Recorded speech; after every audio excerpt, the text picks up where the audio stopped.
নমস্কাৰ বন্ধুসকল, কি খবৰ? আশা কৰোঁ আপোনালোক সকলো ভালে আছে। আজি ৰাতিপুৱাই মা, ভিনদেউ আৰু মই মন্দিৰলৈ বুলি দৰ্শন দিছোঁ। মন্দিৰটোৰ হেনো বহুত দিনৰ পুৰণা মন্দিৰ হয়, মানে আই থান হয়, 7 ভনী আই থান। আমাৰ লগতে আপোনালোকেও দৰ্শন দিয়ক আৰু ভিডিঅ'টো অকণো স্কিপ নকৰিব, সম্পূৰ্ণৰূপে চাই যাওক।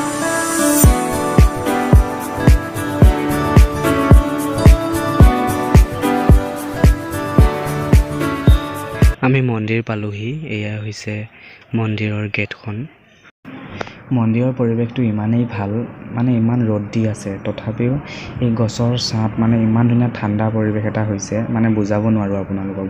বহুতেই ঠাণ্ডা পৰি আছে। মন্দিৰত আহিছোঁ যিহেতু প্ৰসাদ আনিবই লাগিব, সেইবাবেহে প্ৰসাদ কাটা কুটাত ব্যস্ত এইজন টুবুল দা। এজন দুজনকৈ ভকতসকল গোট খাইছে, মনটো বহুতেই ভাল লাগিছে। কাৰণ প্ৰসাদ নিছোঁ যিহেতু, ভকতক বিলাব পাৰিলেহে মনটো বেছি ভাল লাগে। আৰু এটা কথা আচৰিত পালোঁ, এই থানখনৰ মানে যি প্ৰসাদ আগবঢ়াই দিয়ে, নিয়ম কানুনবোৰ ডাঙৰ মানুহে কেতিয়াও কৰিব নোৱাৰে বোলে, যিহেতু আই থান। সেইবাবে এই গাঁৱৰ মানুহে এই ল'ৰাজনকে বোলে পূজাৰী হিচাপে পাতি লৈছে। এই থানখনৰ নিচেই ওচৰতে এটা শিৱ মন্দিৰ আছে, সেয়ে ভাবিলোঁ শিৱ মন্দিৰটো চাকি এগছি জ্বলাই থৈ আহোঁ। যিহেতু মই শিৱ ভক্ত হয়, আৰু যোনে যোনে শিৱ পূজা কৰি ভাল পায় কমেণ্টত জনাব, ভাল লাগিব।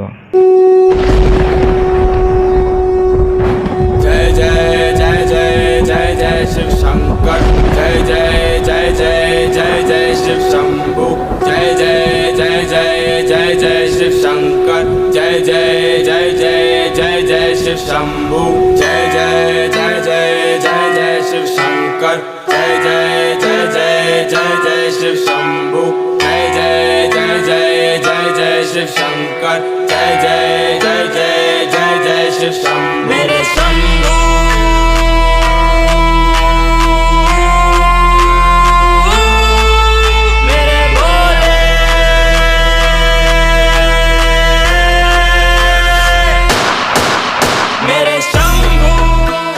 এই থানখনৰ গাঁৱৰ মানুহক সুধিলোঁ যে ইমান মহত্ব থকা থানখনত মানে এটা মন্দিৰ নাই কিয়?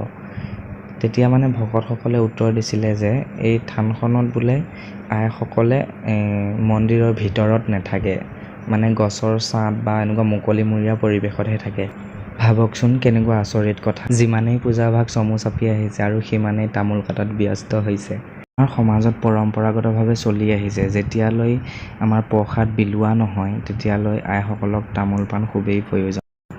সেইবাবে ঘৰৰ পৰাই তামোল পাণ বান্ধি লৈ গৈছোঁ, কাটা কুটাত ব্যস্ত কৰাই দিছোঁ মোৰ মাক, আৰু মায়ে তামোল কাটি আছে, ভকতসকলে খাই আছে।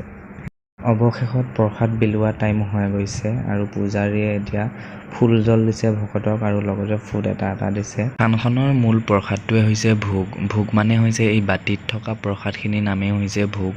আৰু এই থানখনত যোনে শৰাই হওক বা নৈবেদ্য আগবঢ়াব বিচাৰে তেনেহ'লে 1 নম্বৰত ভোগ দিবই লাগিব। ভোগ দিলেহে বোলে আইসকল সন্তুষ্ট হয়, সেইবাবেহে আপোনালোকেও আহিলে ভোগ লৈ আহিব।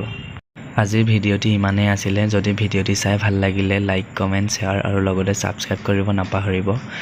আৰু আপোনালোকেও যদি এই থানখনলৈ আহিব বিচাৰে, জাগিৰোড ভকত গাঁও ওচৰতেই থানখন আছে, 7 ভনী আই থান। জাগিৰোড ভকত গাঁৱৰ চাৰিআলিত সুধিলে আপোনালোকক ডিটেইলছটো বুজাই ক'ব।